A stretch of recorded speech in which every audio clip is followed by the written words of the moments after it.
This headline from Global News is so misleading. It reads, Calgary Police assure Muslim community they will be safe ahead of controversial protests. Now, do you know what controversial protests Global News is talking about there? Well, the one they really should be focusing on is held by the radical Muslim community and their left-wing anti-Semitic enablers. They're holding an Al-Quds Day rally at Calgary City Hall. Al-Quds Day, for those of you who don't know, was founded by the Ayatollah Khomeini as an Iranian national and now global day to end the state of Israel. Yeah, it's a call to genocide. Remember Khomeini? He's the death to America guy, and he says it's every Muslim's religious duty to fight for the end of the state of Israel. But that's not the controversial protest Global is referring to. No, it's one of these ones where local Jewish groups and the Jewish Defense League are going to Calgary City Hall to show the Al-Quds Day people, whose rally is based on an Iranian call to genocide, that the Jews have a right to exist. It seems reasonable. I've actually been to this event last year. The Jews and their allies sing "O Canada" and they hold up signs about democracy, but that's what Global thinks is controversial.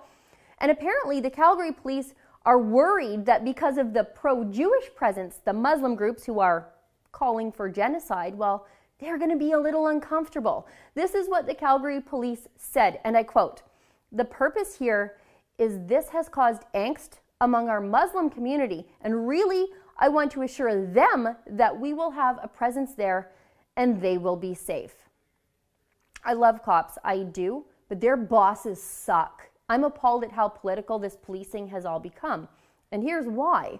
The targets of hate and violence at these sorts of pro-Palestinian rallies in Calgary aren't Muslims at all. It's the Jews. Look at this video of a pro-Palestinian activist in Calgary. Here.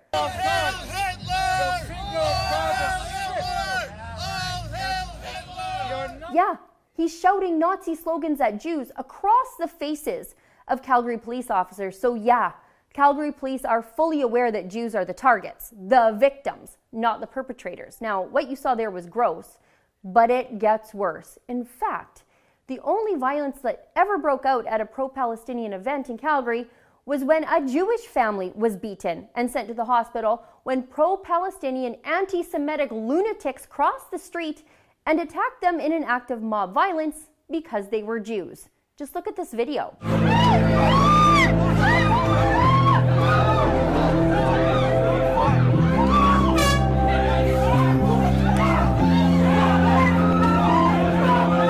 Yeah, that's on Gaza. That's in front of Calgary City Hall. That incident resulted in 3 criminal convictions of 3 adults and another criminal conviction for a young offender. And none of the charges were for hate crimes, even though this Jewish family was beaten for being pro-Israeli.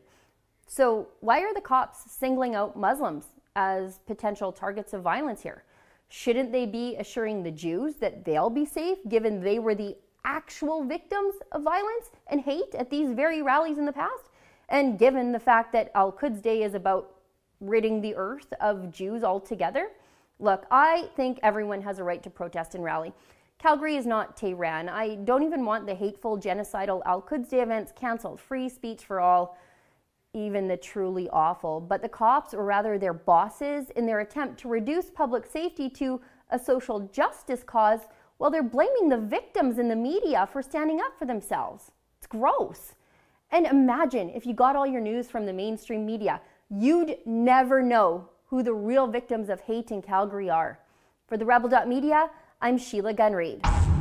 The mainstream media tells you one side of the story. I tell you the other side. You know, the truth. To never miss a story, be sure to subscribe to our Rebel Canada YouTube page.